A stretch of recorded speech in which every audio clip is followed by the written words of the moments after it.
Thomas the Tank Engine and Friends, Episode 3, Part 2, The Endless Scotsman. Luckily, no one had been hurt who had been involved inside the accident, but many people were now arguing. "Ugh," said Henry, "just when I was pulling the express." "Well, at least I got out of the horrible situation," said Gordon. "You engine," said Henry, "you killed me from pulling the express." "I swear you were having a good time," said Gordon. "You have been going very, very slow. Or was that your full speed?" Henry didn't answer anything. He was too embarrassed.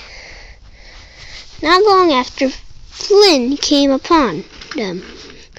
He had brought a flatbed with him so he can load them on the flatbed. Flynn went onto the road, and some of the people inside and got out. "It's time we get you in order," said Flynn.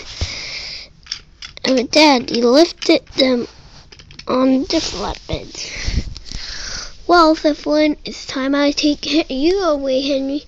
"No," said Henry, "just when I have my chance of pulling the express." And with that, Henry rolled away, but his driver still there.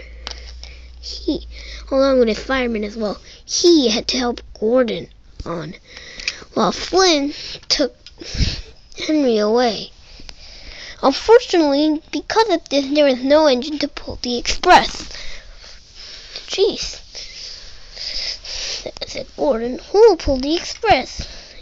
"Yeah," said a nearby Arthur, "we still do need somebody. We cannot just let this express fail." Soon Emily came. Emily, she does know how to pull the express, but she doesn't have much experience about it. "I'm sure she can do it." "Okay," said Gordon, "here it goes." And soon Emily was ready to start. Emily had soon coupled up to the express, and soon she began to start.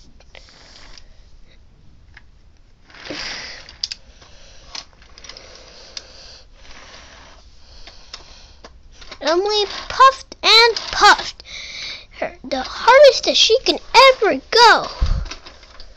And with that, she took the express down the line. "Whew," said Emily. "Pulling the express, it's awesome. I never knew pulling the express was so fun." And with that, Emily took all three of their coaches down. Unfortunately, however, when Emily set it off, Henry had lost his tender when he was in crash with Gordon. So when Emily set it off, Henry's tender was unfortunately coupled to Emily's tender, making Emily having two tenders. Emily rolled on and then backed up into the docks. The docks were having conversation of sorts. George, the steamroller, was being grumpy. "Come on, railways should be ripped up and turned into roads." "George," said Bulgy, "you shouldn't be that rude. These steam engines work very reliable and they're always on time." "Whatever," said George. "I'm not in this little nuisance of the mood. You just sound like Duncan right now, you know, George. I think you're even better than him, however. And besides, these relays are working perfectly." "I guess they do not know anything properly yet." "Why is your voice like that? Why is your voice like that, you know, matey?" said Salty. "Oh, I don't know. You're usually like, yeah, and la, yeah. You're almost like that, like you're showing off." "Oh, I don't know. I've been feeling bad a few days ever since that accident, and Doug kept helping out." Oh well, okay. Then maybe we should get a journey to the works." "Thanks. I better go to the works now." He was feeling very uncomfortable. "I hope he's feeling okay," said Emily. confused and cranky with shock. Emily, why do you have two tenders? Isn't that Henry's tender? Yeah, said Emily. But that tender over there, Henry, when he cracked, left his tender, and I decided to take him here. Well, you surely look familiar, said Salty. Like who? Asked Emily.